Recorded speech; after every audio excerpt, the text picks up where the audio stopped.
Okay, hello, David. We just connected a few minutes ago. So David and I came across each other through David Bingham video. We never met directly, and I am excited to have a conversation with you, David. Yeah, hi Julie.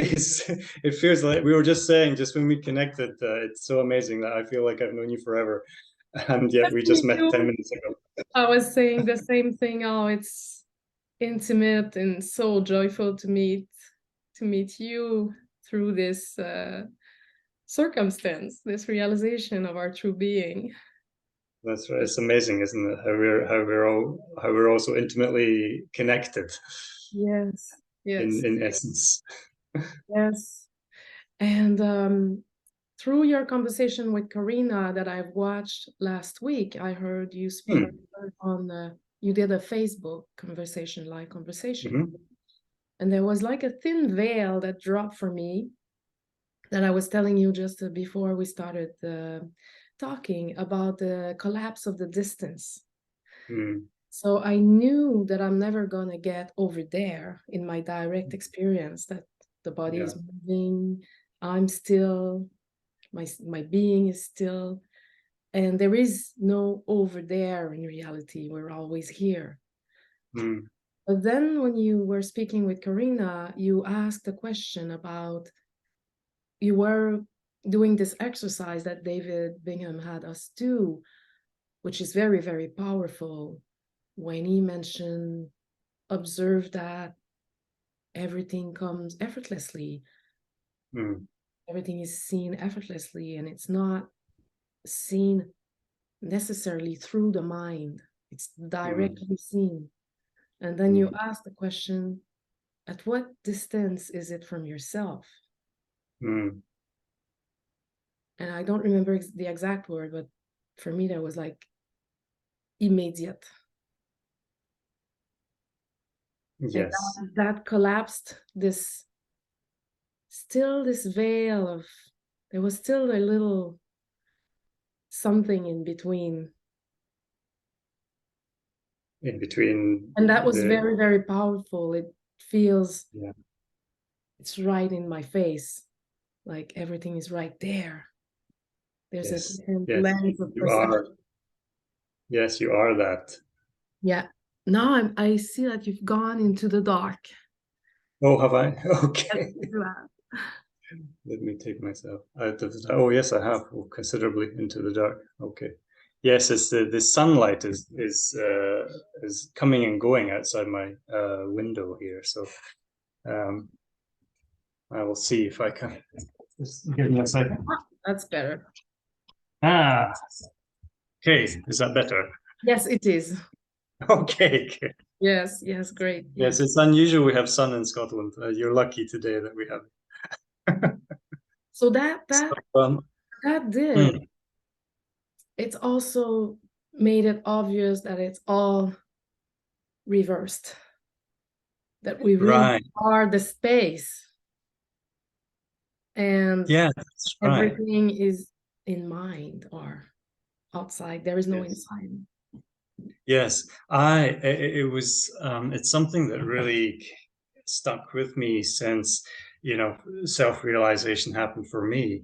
I couldn't really explain, people tried to explain it in words, of course, as it's not an experience, as we know, you can't really explain it.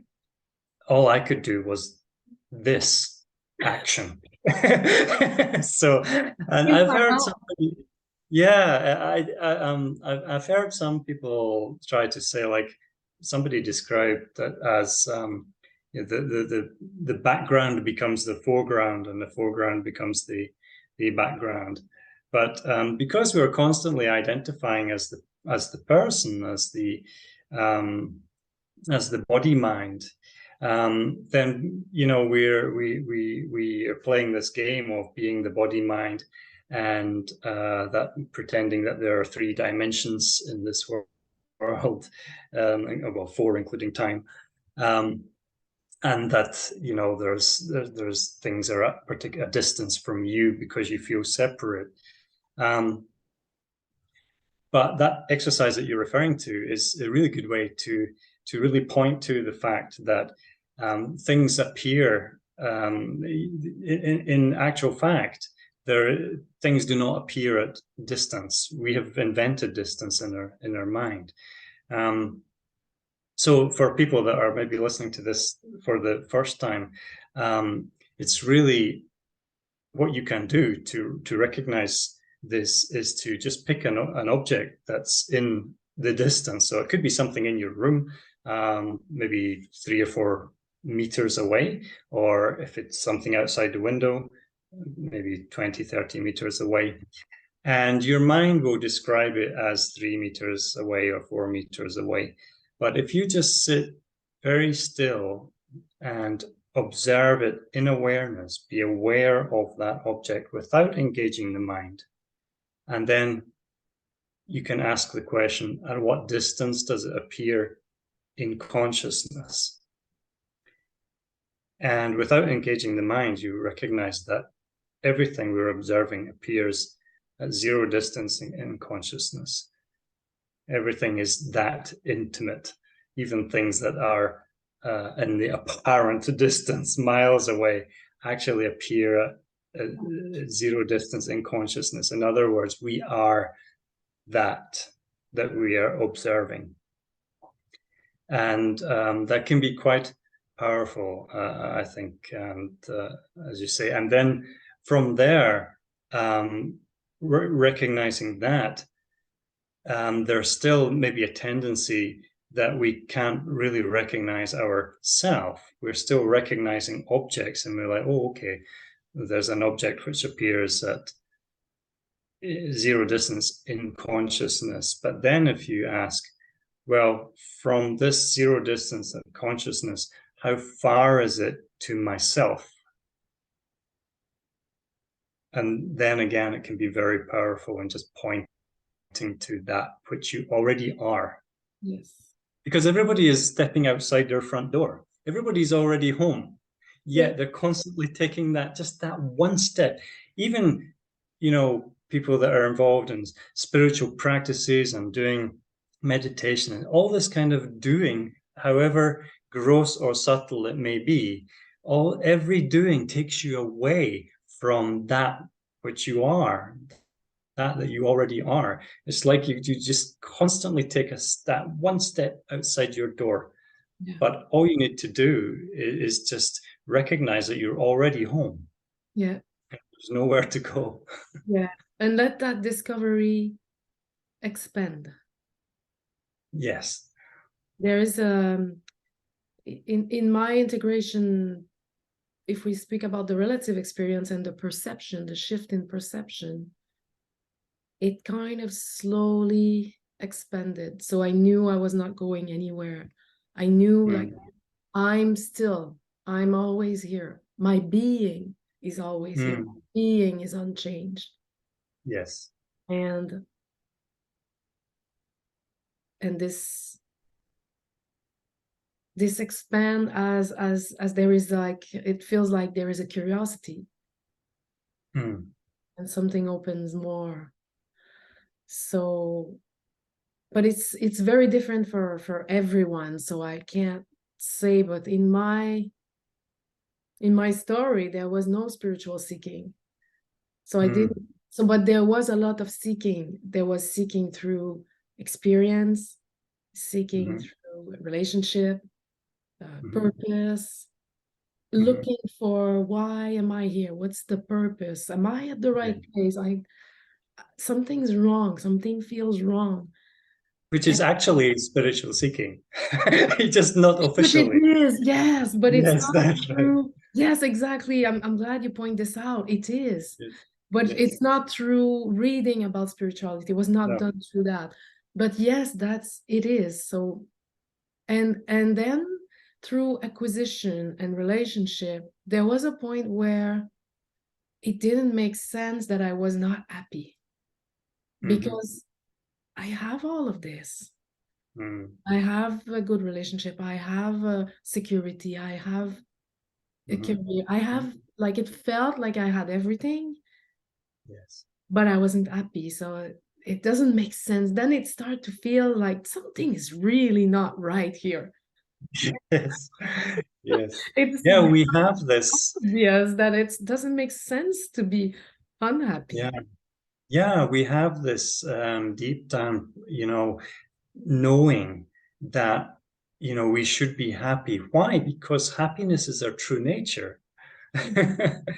And so their mind and body is constantly looking for objects and relationships in order to be happy. And after we've done that for a while, as you really clearly point out just now, Feel like it's like this is not making me happy.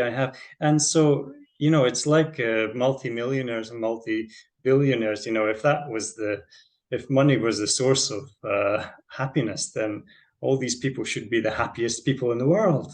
yeah, But that's clearly not the case. So, all the seeking through objects. But what the seeking through objects does unveil for a short period is our intrinsic happiness. And that's why we're so frustrated. Like you get something and you're like, wow, I'm so happy. And then of course, the object being a mental construct itself. I mean, if we really go into this, that the yes, body, the world, thoughts are ultimately non-existent, no but are just, concepts. concept with words. Yes. Yeah. And so, we're constantly seeking after these things, but their very nature is impermanent, to Mm. use a Buddhist phrase, to the impermanence. Then get Their very nature is ever changing. yeah. So we're seeking permanence in an impermanent world. It's impossible, and Yes. there lies the frustration. But when we do get something which momentarily makes us happy, the object itself does not contain happiness. All it's doing is revealing our own happiness. And then once that object inevitably changes, or that relationship inevitably changes, and the happiness is veiled, and then we're like, God, why can't I keep this? What's going on? And why is it not, this happiness is not permanent? It should be. And we feel it should be. Why? Because it's our true nature just popping through. Yes. And then so you're right to feel it should be, and that's this feeling of it should be is then what sparks the search to find oneself. And then this search can then be unfortunately perpetuated outwards into meditative practices, or reading books, or going to a guru or a teacher, Becoming a better person. to be a better person, to be a spiritual person. But again, it's just seeking that kind of seeking ends up with another sense of identity, whether it's being a good person, being a moral person, being a Or along on the spiritual path. Far spiritual, along yes, the path. spiritual person. You can get so many people who are so egotistical about being a spiritual person. I know I was. That's speaking from my own experience. But of course, the joke is that on recognizing your true nature, the person disappears. Yeah. So it's the dissolution of the illusion of the person. The person is just simply a concept, a thought, which doesn't exist and never did. Yeah, yeah, yeah. But What was happened believed. in the relative story of Julie, when self-realization happened, so this seeking of happiness, it brought me to a place of, it doesn't make sense that the thought was I have everything and I'm not happy, so it doesn't make sense. I went on a little search for books. The thought was I want harmony. I just want harmony. Yes. So I found one or two books, and then I quickly got led to The Greatest Secret. And I wasn't at first interested in that book because I didn't want to create anything with the law of manifestation. Mm. And I thought Rhonda Byrne was, because she had done The Secret, I thought she Mm. was going to speak about that, but I started to listen anyway. And right at the beginning, I suddenly saw it when she mentioned, where is the happy person when the angry person is here? Mm-hmm. Where is the sad person? I don't remember the exact word, but that was that Yes. pointing that there is no person there. Yes, There that's is right.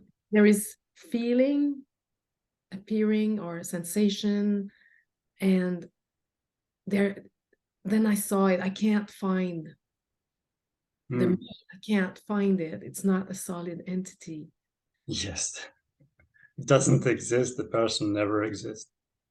But the most interesting thing was, so I was relieved. The body was relieved, but at the time I thought I am relieved.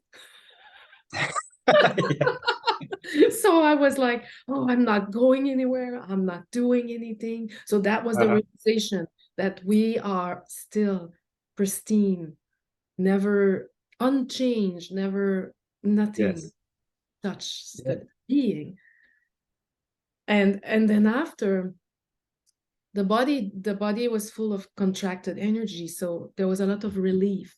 So I was Yes. crying and crying of relief and laughing, and there was Yes. a lot of energy being released. But then this little thought started again. Oh, I am relieved. So there was me that was relieved, and then there was, but who's the me that is relieved? Yeah. Yeah. It's So just a habitual grasping yeah, after it person. was a little confusing for a while. Well, it's interesting you should talk about that. It's interesting that you mentioned that instantaneous release, having not done any official spiritual searching before. Um, so it's really, in my case, I had done a lot of official spiritual searching from lots of meditation, and I was doing a lot of martial arts in Japan when I was living there, and which was there's a spiritual element and a very disciplinarian element to that, which really allowed me to have a sort of a control over my mind, if you like. Uh-huh. So when realization did occur, there was a release, of course, the release of because it takes so much energy to perpetuate this idea of I Yes, as a person. yes. It takes so much energy to keep that going. When that's released, and then there's the laughter is usually what comes from that.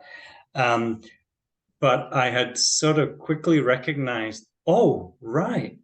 Oh, this is it. Oh, okay. Oh, it was just an oh. And I Ah, remember yes. I wrote an email to David Bingham, our mutual friend, because it was really having heard him speak on the Conscious TV interview that triggered it for me, just Oh, something there's that. so much light, David, that I missed like half of you. Oh, is it the opposite now? Yes, no, Okay. it is. Sorry to interrupt. No, no, it's okay. All right. Yes, so Um, okay. So it was really that kind of one phrase that got it for me. And I remember writing to him just to say like, "Oh, I got it. Thank you. Thanks to you," kind of. And I remember writing it. It wasn't so much a wow moment. It ah, was just oh, recognition. Yeah. oh, right. Just oh, it's here. I'm already that. Oh, and then I laugh. So it's So because it's not an it shows experience. how different it is, the realization Yeah, and that's the right. So impact on the it can be body. different. Yes, so it can be really different. And then so for people that have maybe had not done any sort of official searching or meditation and things, it can be really throw them out of kilter, really Oh yeah. throw them, because everything is released. Yeah. And not only an energetic release, but also we see very clearly our thought patterns and our Sure. the subconscious patterns and structures that have been been playing us, that have been, it was almost like, we've been this puppet on strings for so long, with being played by these little patterns playing out. We see it all Yes. so clearly, and so it can be quite confusing really in the beginning. But different people handle it in different ways. So when did it kind of calm down a little bit and sort of become a little bit more It took easy about to a year. It took right? about a year to be stable, at least in Mm-hmm. not doubting it. Or maybe Right. 6 months where I almost fell asleep totally. Like there was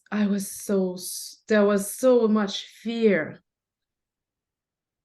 Right. and a lot of catching up to do. Like I would read a lot of non-dual book. I read Rupa Spira, consciousness, the transparency of things, and more than Mm-hmm. once I listened to an audiobook from an amazing, most direct Zubian, David Zubian, I think. He's mentioned Uh-huh. in The Greatest Secret. I had to Just to make sense of what had happened. thoroughly go through everything, and there was a lot of thinking.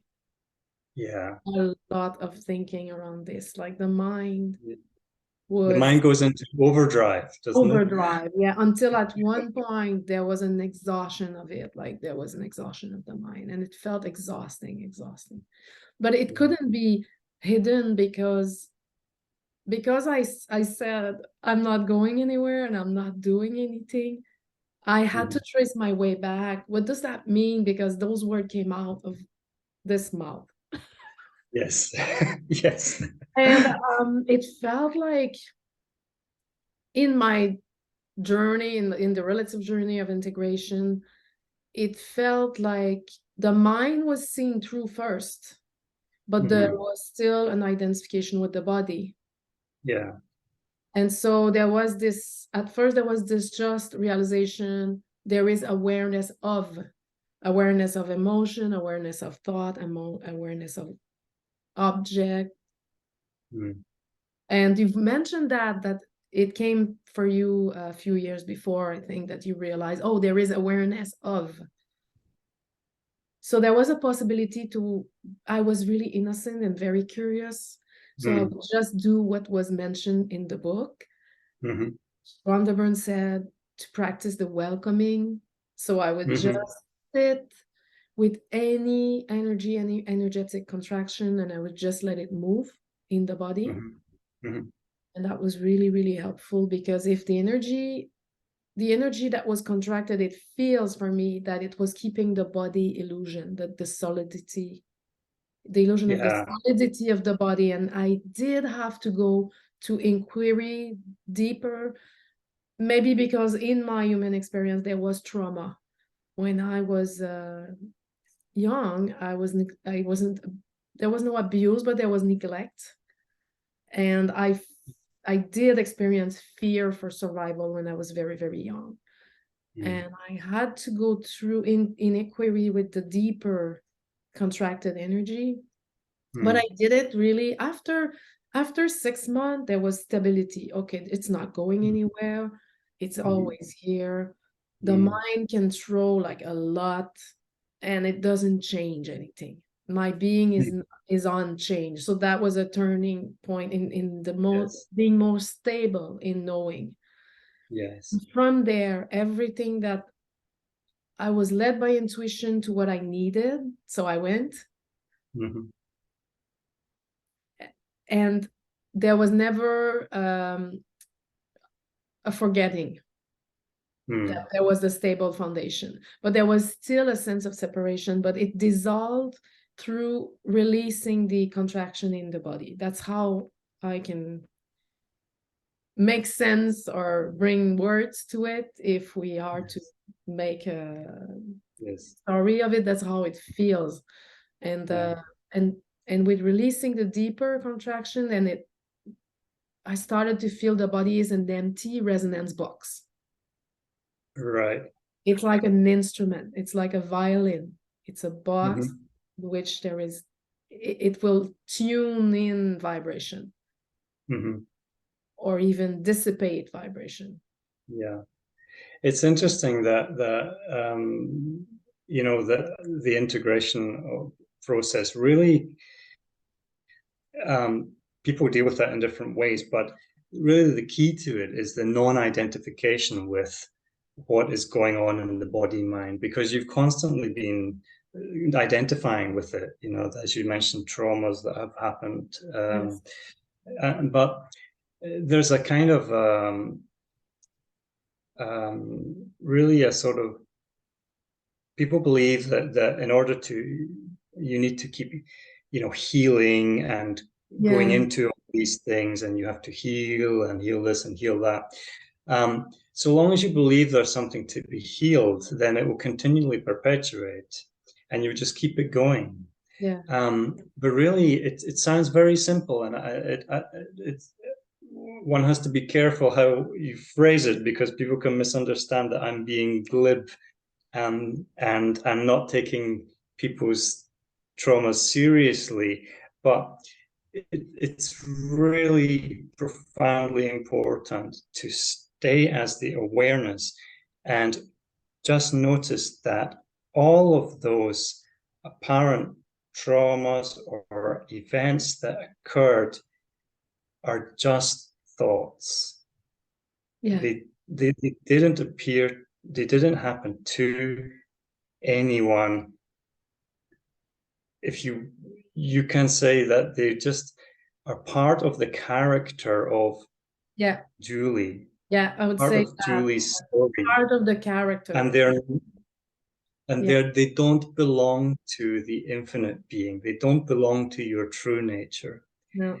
And one way I that came to me that to try to describe this is that it's like a, you know, these spinning tops that we made as children, Yes. where we get a piece of cardboard and we divide it into sections, and we color each section, and we put like a pencil through it and we spin it, and it all becomes sort of, it's supposed to go white, but it never ever became white. It always became like a kind of murky gray color.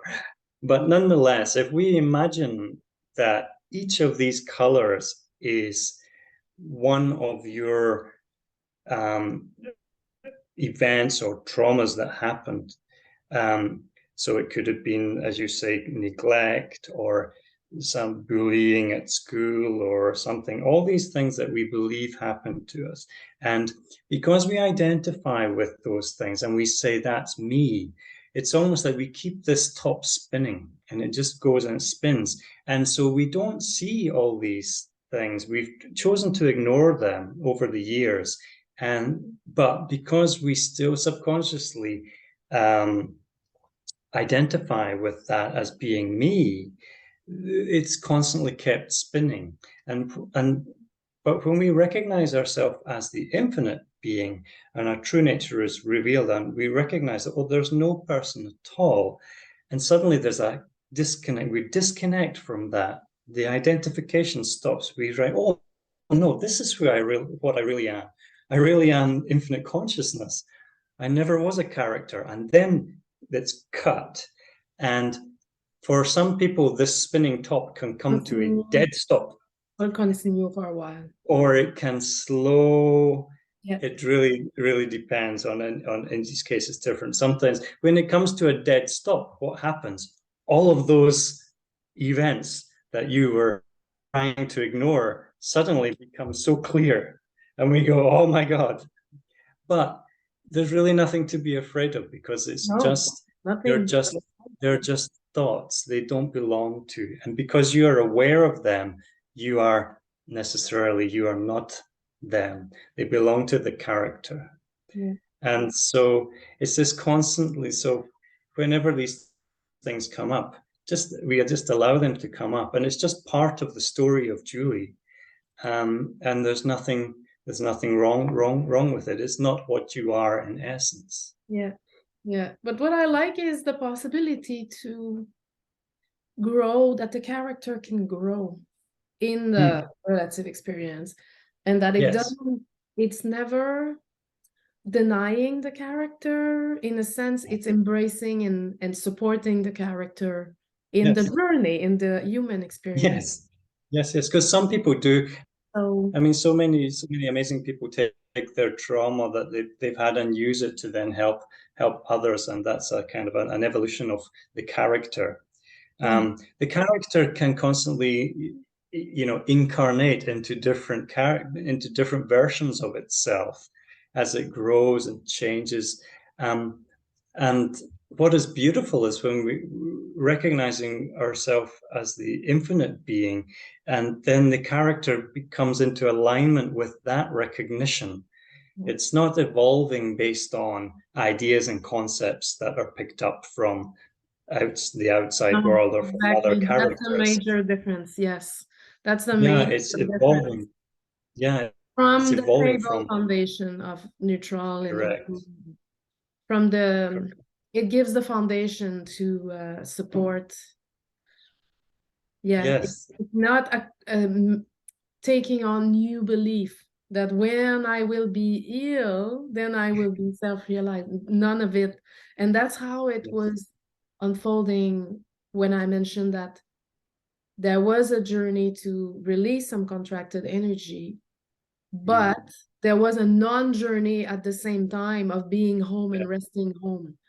Yes. So there was a knowing that it's okay to follow intuition, that the being is not changed, there is nothing to lose and there is nothing to gain.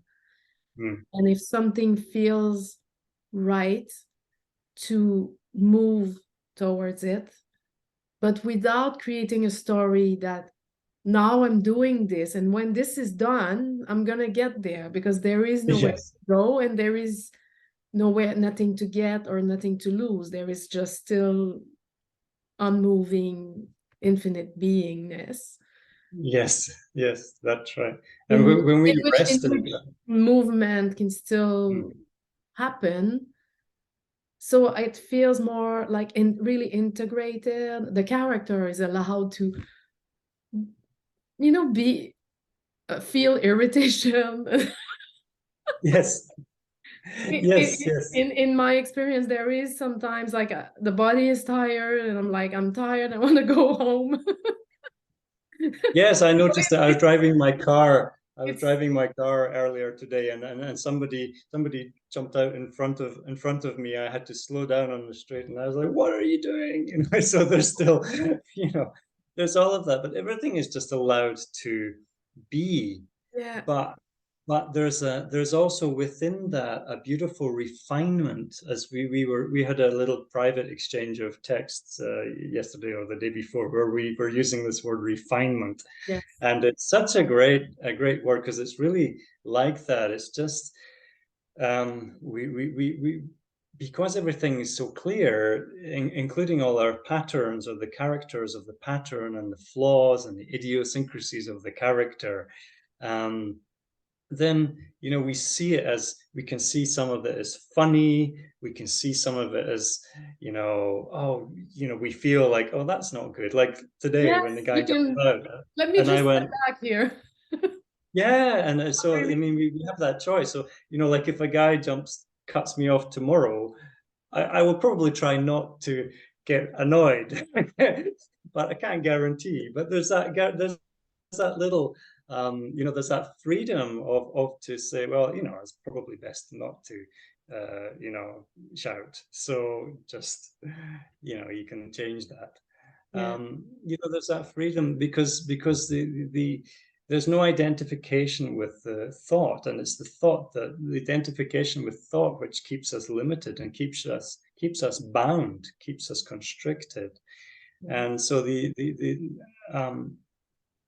like somebody wrote an interesting thing I saw a few months back, where he said it was something like, a positive thought is better than a negative thought, but non-identification with thought is the best. Yeah, And because I thought that was yeah, really great, yeah, because, a lot of people think that, positive thinking is the way to go. And it's so but exacerbating that kind of constant, yes, it's constant positive thinking. But it's really like, I that kind of way of going about life is like really going from it's like if negative thinking people, if you imagine them as being in this sort of a prison cell with rusty iron bars, and then you then go to this sort of positive thinking, which is really just upgrading your prison cell to a gilded cage.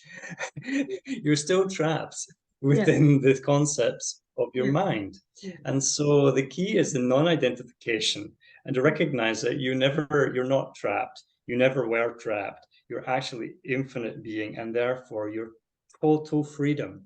yeah, Um, and that is really what people are seeking after. yeah, So it's that kind of living our life then sort of unfolds in alignment with this from source, with this recognition of ourselves as infinite consciousness, as source. Life falls into alignment with that. We feel this constant bliss, this joy. Um, and then we recognize that the effortless being of existence that's happening just by itself without any effort whatsoever. yeah, Um, and functioning from that, as you said, you used the word intuition. We then function from this intuition, and our intuition guides where we go, and what way the life takes, or what way the yeah. the There's character's story then incarnates. one thing with the bliss, though, I'm careful with the wording of the bliss because you said in constant bliss. I feel it's for me in my direct experience is there is more love that's Mm-hmm. shining, Yes. love of everything, like, Yes. and it's not a personal love. It's not like I have to be a loving person. There is love. It's there, and the foundation, and there is with the process of integration, it's more and more and more apparent, and more an aliveness of that. And that say the silence and this presence is always there. Mm. It's always, while the character might go on a little rant about something and then just say, okay, that's enough, it's not really pleasant. Yes. So I can say to my partner, yes, I'm sorry, I'm not making a fuss for nothing. But it's not a trying to be nice. it, No, it's not. it doesn't involve effort. It's just how it is, from the stable knowing of, it's like when David mentioned it's a consent. Mm. You really wish to experience that because it's a little Yeah. ride that you can take if you want to, but Yes. Yes. Yes. yeah, so Oh, there is, that's right. That's where the freedom is, isn't it? That you're able to, if you want to do that, knock on, go ahead. there is no You. problem with that. There's no judgment. Oh, I shouldn't have done this. If I was self-realized, I wouldn't do that. That's not it, because No. that's more of the thought being There's believed. a. That's not I'm you're a. in it. You're in the Yeah. illusion. Yeah. Yeah, I really love the teachings of Taoism, and especially the Tao Te Ching is one of my favorite all-time texts. And there's a lovely line in there, which is exactly what you're saying, which is when the Tao is lost, there is goodness. And then when goodness is lost, there is morality. And when morality is lost, there is religion. But it's that first part of when Tao, when consciousness, or when your true nature is lost, there is goodness. It's like, you know, Yes, so now you're into the good and bad and being yes, being that's right. good. You go from effortless being into the Efforting. mind, into the good and bad of the mind. Yes, yes, that's It's beautiful. so interesting for me. Like I was saying to you just before we started recording, because I was reading so much, so many books and things for about 15 years, and mainly Buddhism and Zen, but also Taoism and other things. When recognition of my true nature occurred, there were so many things that had stuck over the years from various texts and things that all kind of suddenly like lined up, like the stars aligned, or like the jackpot on one of these, you know, when you go to the casino and like when you get like the Yes. numbers all aligned, it Ding, was ding, ding, ding, ding, ding, ding, you know, and yes, yes, yes. And it was like that. I was like, oh my God, that's what that meant. And that's what that meant. And okay, right.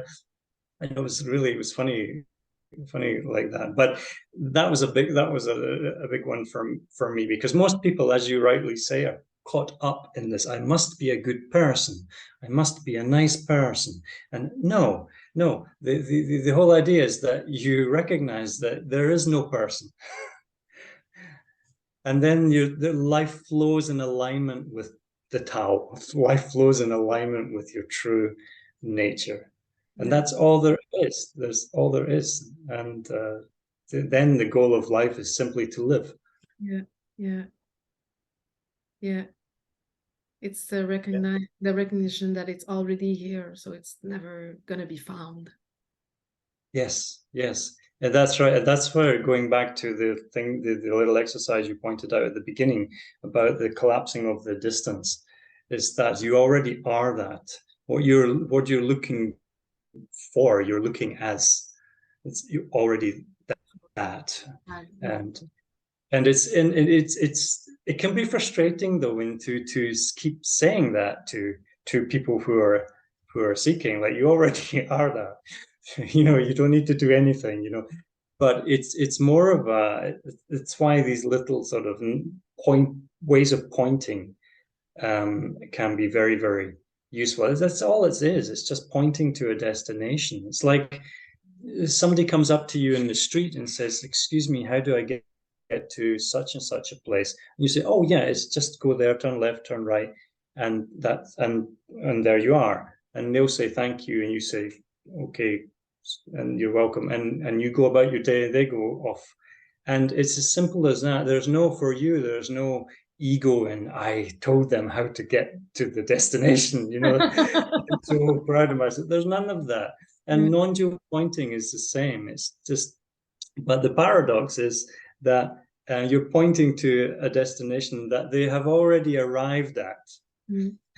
They are already there. You're pointing to where they already are. They think they have to go somewhere or do something, but you're pointing to the destination, which is really no destination at all. You're pointing to what they already are, just recognizing that you're already there. You're already home. At the same time, it it always is linked to our own integration and all, because we can only support from where or how it revealed itself to ourselves. Right. And in my experience after the self-realization, so much contracted energy was releasing and a lot of identification came back. Mm.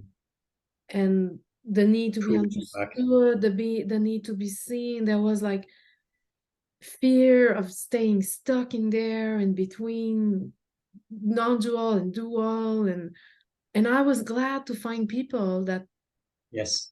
pointed me to love this character, Yes. embrace the character, love the character. So it's the mind, in fact, that we're reassuring through beingness, so that the mind Yes. aligns. But it feels at the time like Okay, more love for Julie. She's scared, she's afraid. Bring her in awareness, bring her in the non-dual. So it dissolves. There's a melting of, or I often say it's like David says, decline the invitation in separation. Yes, decline the invitation when it's possible. And when it feels that suffering is real, welcome and embrace that.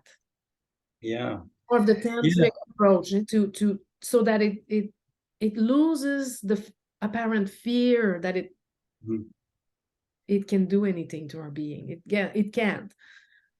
Yeah, it's really just a noticing of it, isn't it? Because the suffering has been perpetuated from us trying to ignore it and just pushing it away constantly. And so, but when we just stay as, because having recognized our true nature, that never goes. There's no going back. And no matter what chaos is suddenly released in front of you in your awareness, there's no going back to the way that you were before, or to identification with the person. And a way that I kind of describe it is like recognizing that there's no more Santa Claus. That when when you believed there was a Santa Claus until you were about 9 or 10, and then finally your parents said, actually, he doesn't exist, and you kind of go, oh, but I still get my presents. Yes, okay, great. So, but there's a disconnect. And from that moment on, no matter what is going on in society, whatever society perpetuates, for you, there's no going back to identifying with Santa Claus existing. And so with Santa Claus, so with Julie, or with the idea of the person.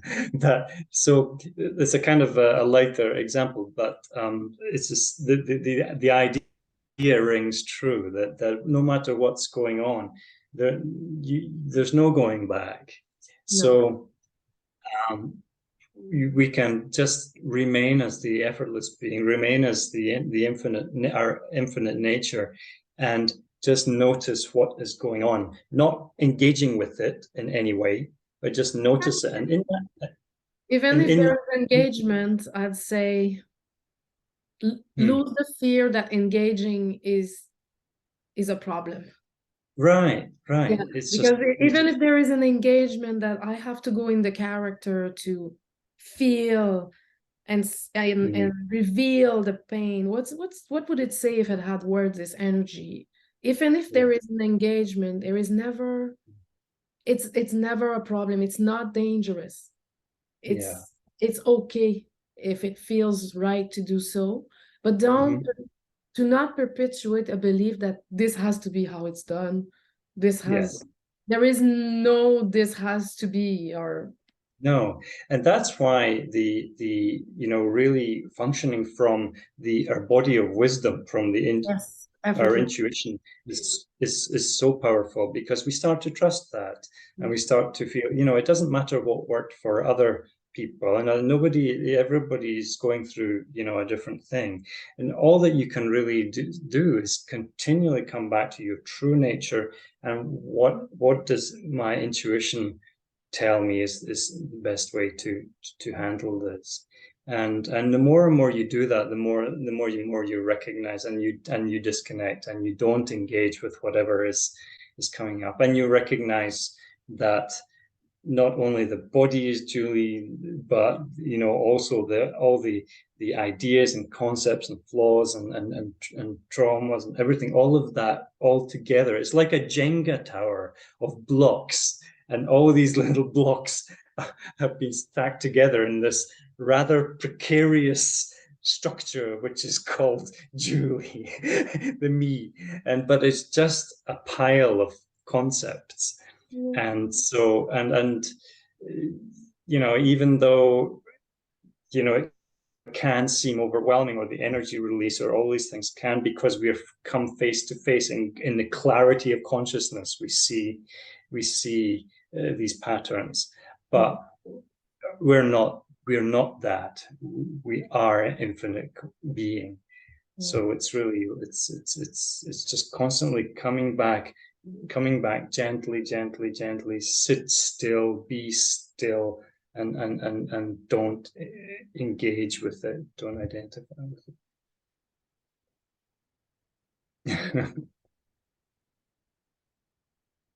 I kind of I always like this image of everything that's going on is just like a play, and we're all just characters in the play, Yeah. and that we're just, you know, that if you were an actress playing a character that had certain attributes or traumas or whatever, you know, you go on stage and play that character, but all of the characteristics of the character belong to the character. They don't belong to Julie the actress. You simply pretend to have them for the sake of the show, and when the show's finished, they're dropped because you're not touched by them. um, and so when we recognize, well, what is playing the character of Julie? Well, the character of Julie is being played by the infinite being. The infinite being is having the experience of this character, Julie, with all her story. The infinite being is untouched, entirely untouched by all of that story. So that's really a nice way to. I feel like for anyone that resonate, that wants to discover their true nature, or to realize, is really to come to direct experience Yes.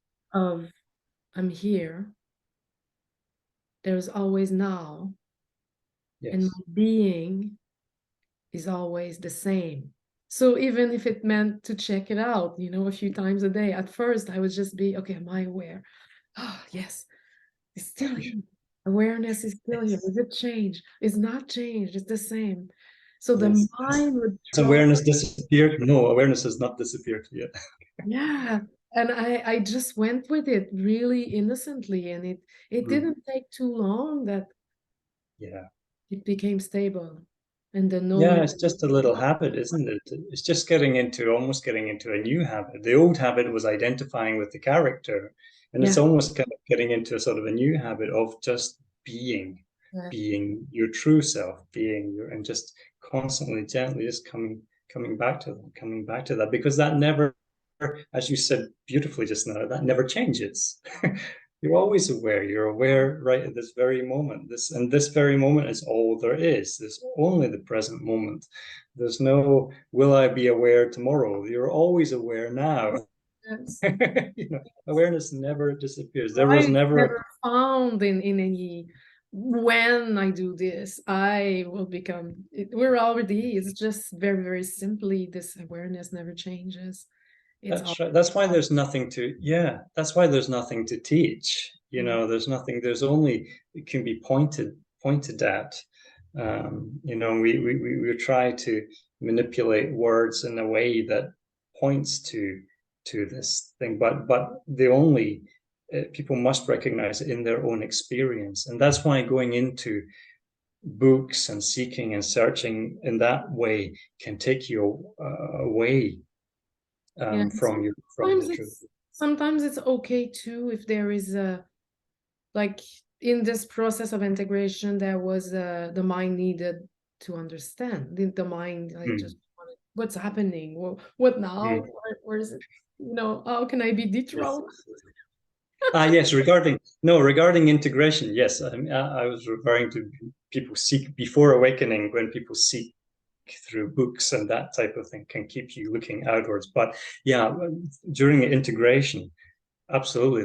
I think that one of the most famous examples of that is Eckhart Tolle, who who had an awakening experience and didn't know what had happened to him, was completely, discombobulated, and then went to read books and books, and he famously went to the Watkins bookshop in London very regularly, and read and read and read, and just to start to make sense of what had happened, which is quite, I think, similar to your story also.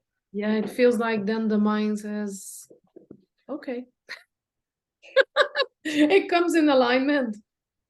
Yeah, it doesn't. It's interesting. It doesn't. The reading and all that doesn't last too long. There's only a certain amount of, oh yeah, oh this is what's happened. Can be Okay. intense, depending, Yes. I guess, depending on the Yes. character and the.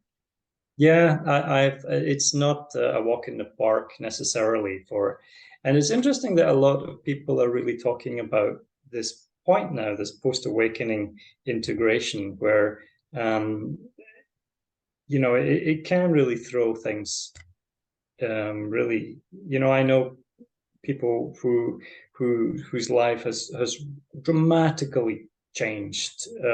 Your life circumstances have dramatically changed. And from an outsider looking in, it might seem like a negative or a bad experiences, but for them, it's just a completely dramatic realignment in accordance with their true nature. But that's not to say it's on the surface like a storm has sprung up on the surface of the ocean. It's not to say that it's not dramatic, but people are talking more and more about this now, um, but it's really the key is that is not to perpetuate the identification with what's going on, is to continually come back to our true I self, no was matter what's going on. grateful to meet David Bingham for that, Yes, because yes, he was able with pointing me to understanding the five kosha. yes. That was immensely Likewise. supportive, because there was a knowing that bliss is not our true nature. Right. Bliss is an experience, Yes, that's and right. our true nature is not an experience. Correct. Yes. It The points. koshas were fantastic So for we me we also. can't we can we I was able to not get lost into grasping for bliss and searching for bliss, Right. because that's another agreement in being in the mind that is searching for something. Yes. Yes. And the filter of effortless being, to be aware that there is this filter through which we can rest, see everything arises effortlessly, Yes. equally. There is Yes. neutral and openness, and from there, the integration, it support the integration, because Yes. that's where there is no identification, so that everything can, if there is emotional turmoil, or because there is an identification with thought, because emotional turmoil will always be connected to identification. So if there, Yes. then there's a possibility to step back in effortless being, say, okay, I'm here, nothing is happening here, everything is okay, I can rest in effortless being. And the integration seemed to be, for me, it seems to have gone quite smoothly, even though I Yeah. say turbulence, because there was this understanding of the kosha, Yes. which are vehicle or filter which are available to us, and the mental filter is optional. It Yes. doesn't have to That's be right. engaged all the time. It's a useful filter, but it's not us. It's Yes. if there is an identification with it, then the experience is most contracted. Yeah. Yeah. Yeah, that's right. David also introduced me to the koshas, as he has done with others, and it is, as you say, it works so well twofold. The first, in one sense, it works to stabilize the events surrounding recognizing your true nature, which, as you already pointed out, can feel very kind of destabilizing, or Being or flickering. yeah. So giving that structure to the human experience from the body of bliss through to our physical body really helps you to understand that. And then the second way is that we can go ahead and utilize that, as you say, throughout our human experience, and because our human experience is constantly evolving and changing, and there are various incarnations of Julie, and so but throughout all of that, we can utilize the understanding of the koshas to when necessary, to really kind of help with this alignment. And it's really great that you point out that even the body of bliss is an experience. It's maybe right on the threshold of the human experience from our true nature, which is non-experiential.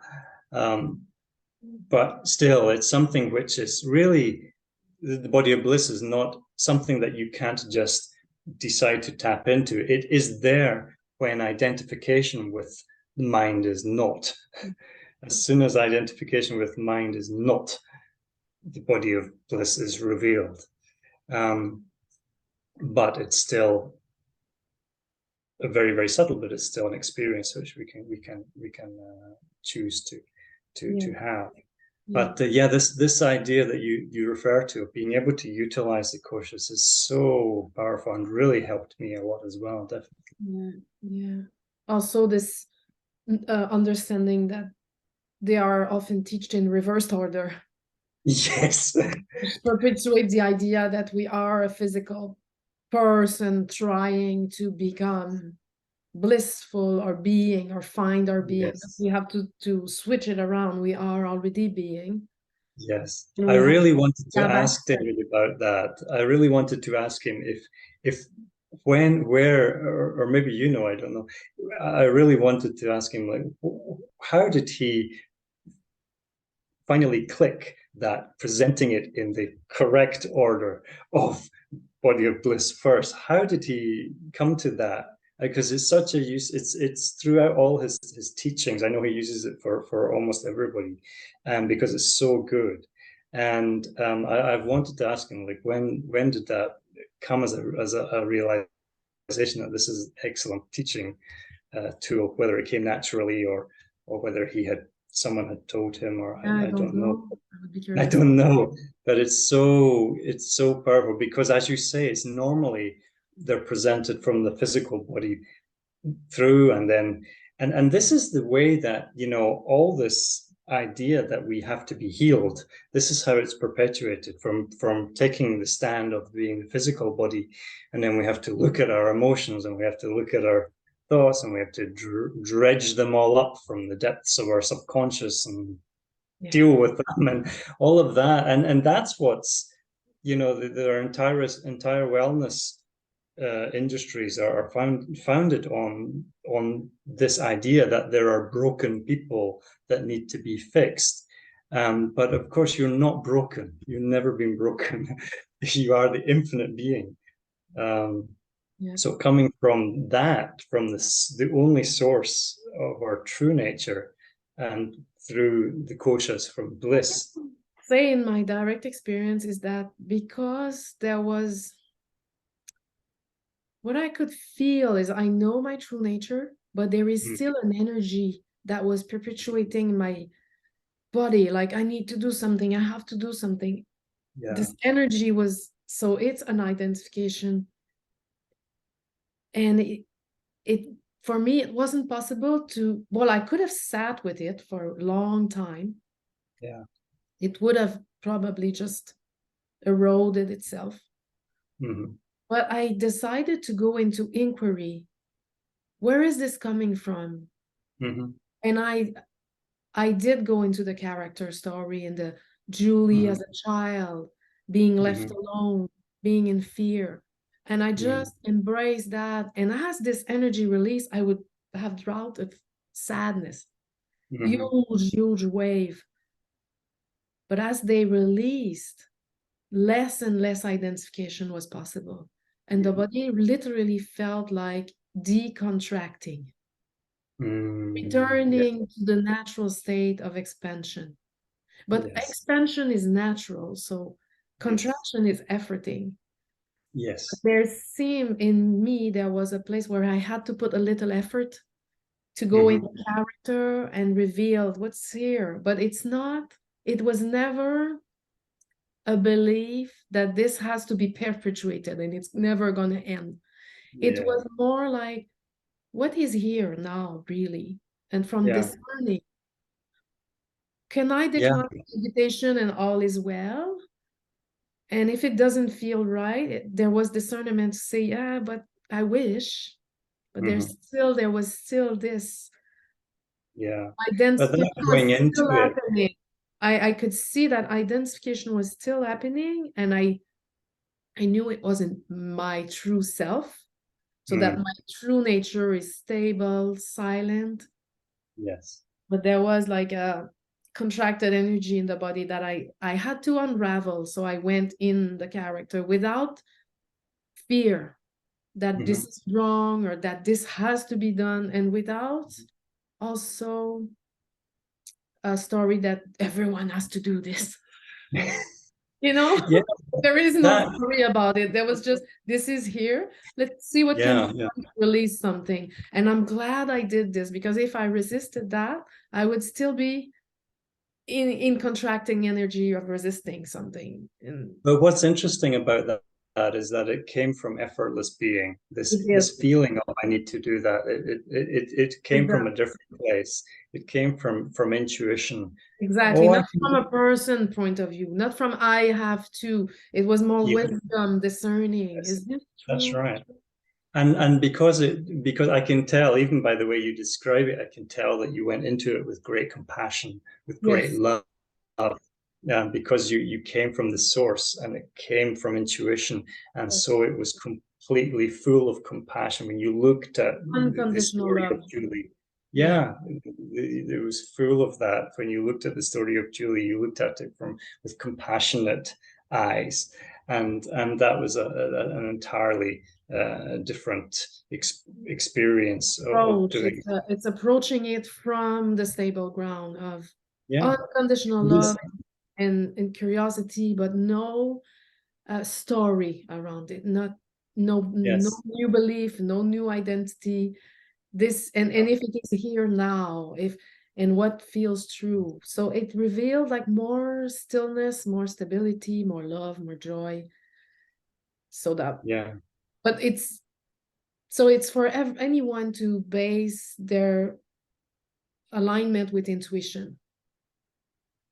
Yeah, that's right. I love the word curiosity that you use. That's so curious because really, what we really return to being a child, and we have this childlike innocence from moment to moment, and we're just like, um, we can look at we not only do we look at the world with innocent eyes, you can also look at the story of yourself, the story of Julie, with the same innocent eyes, and anybody who's seen a child sees this love is just pouring out, and so we really return to that, where we're coming from this place of complete of curiosity, about the world, and we just look at things that I sit here, I'm sitting and looking out in my garden, I see some beautiful hills and trees in the background. Sometimes there's a little rabbit will come and I'll just look at him like, oh,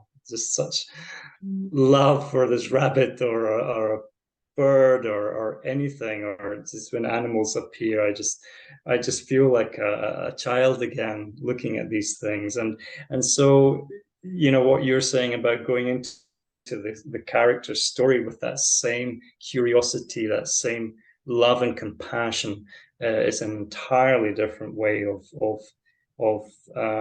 sort of working through it, if you like, or releasing Oh, it's it. effortless, from effortless being. Yes, entirely effortless. Yes. Yeah, without it identifying with a story of having to do this and Yeah. And the feeling, the need to do it, the need to do it also came effortlessly, yes, you know. Yes. yes, Because ultimately, everything is just really free falling. Everything yes, is just free falling. You know, yes. there's it's all the Constantly feeling to. birthing and dying, birthing and dying. Yes, yes. That's why we can say that everything is now. This now is this moment, and now is always the beginning. It's Yeah, always the beginning. It's always just fresh. yes, yes. Just birthing and dying in this moment constantly. So even the feeling that you had feeling to go into the story of Julie came effortlessly from this place of compassion, and it was dealt with effortlessly and looked at compassionately, and it dispersed. The illusion, yeah. Yes, yes. Yeah, it's an amazing discovery or return home. Yeah, it's a yeah, and it's so yeah, I can never and leave this home. no, you can't. You can never. You're always home, and you never know. You know, there's this amazing excitement of what's coming, what's happening, what's going to happen. You know, next, what's going to At the manifest. same time, Uh, knowing that there is nothing next. yes, A beautiful integration of both the beingness and the yes. relative experience. Yeah. Yeah, it's amazing when, as you say, there's nothing next, and like the vocabulary and the words fall away to just this, there's But just it's this. a curiosity of ear, being here, Hmm. and yeah, and aliveness. Yeah, Yeah, that's right. And just living. There's just livingness. There's just beingness, constantly. yeah, and most amazingly, with the deeper integration, you start to feel like really everything is in me, like consciousness. When I say me, it's more like David is appearing in my being. Yeah, yeah. That's why when we said at the very beginning, we just felt like we know each other. Of course, we are each other, Mm. and the intimacy is there. You know, we've just met, Mm. um, and you're apparently in Canada. I'm apparently in Scotland, but Apparently, apparently, yeah.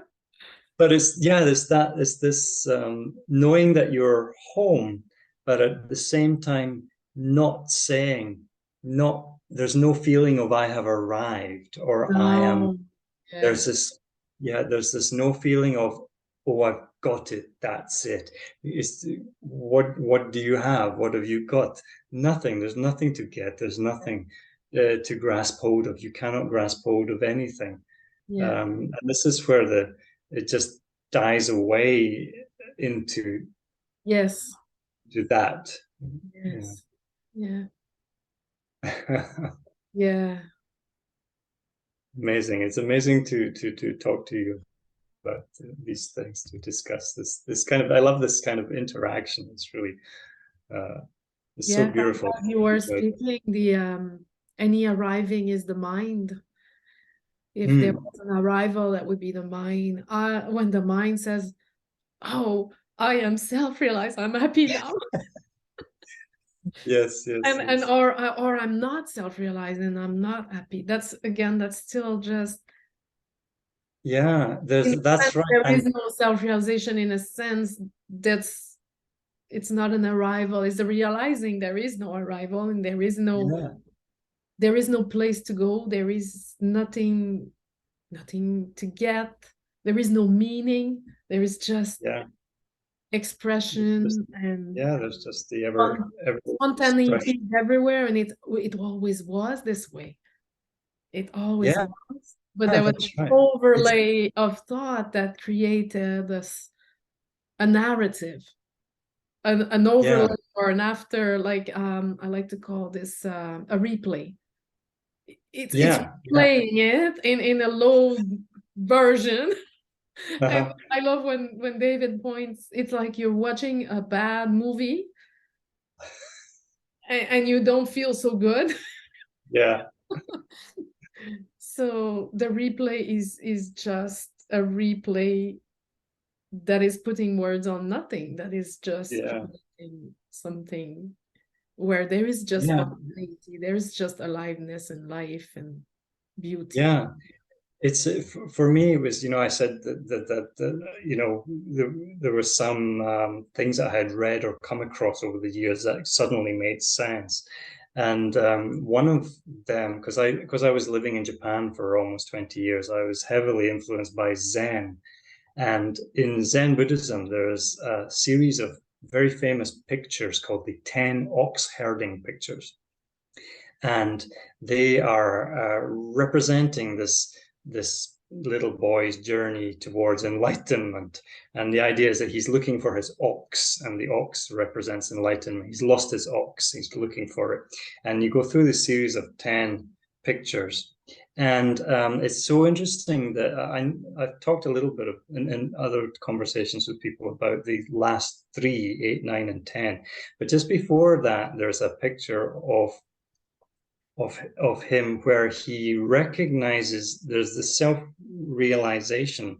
And then in the next picture, there's the even the thought of enlightenment has gone. So it's very true to say, at least I can say in my case, that after self-realization occurs, there is this feeling of, oh, okay, I've got it now. I've got it now. And that thought of I've got it now stayed with me for quite a while, actually. And it's important to say, I think, that you know, that thought of, oh, It's I'm still the mind. self-realized. Yes. Yeah, it pops into the head and it sticks in the head. And then there's a time where even that thought goes. And it's interesting for me that one of those pictures in the 10 Oxherding pictures represents that Oh, yeah. that stage where even the thought of awakening goes. Yeah. And I think it's maybe number 7. And then there's picture number 8 is there's nothing at all. It's empty, which represents obviously the realization that everything is empty. But that emptiness is not a nothingness. Because in the next picture, there's a scene which is just nature scene, which represents everything, fullness of life. Fullness, yes. And the very final picture is the boy going back to the marketplace, having really discovered that we cannot say there's nothingness or everything. Beyond nothingness and everything, he goes back to the marketplace. He goes back into the world. Yes. And there's this really, you know, beyond the concepts of nothingness, Yeah. beyond the concepts of nothingness and everything. Yes. We just go back into the world, and there's just what is. Without it being something. Yeah. Yes. Yeah. Yes. It's really beautiful illustration.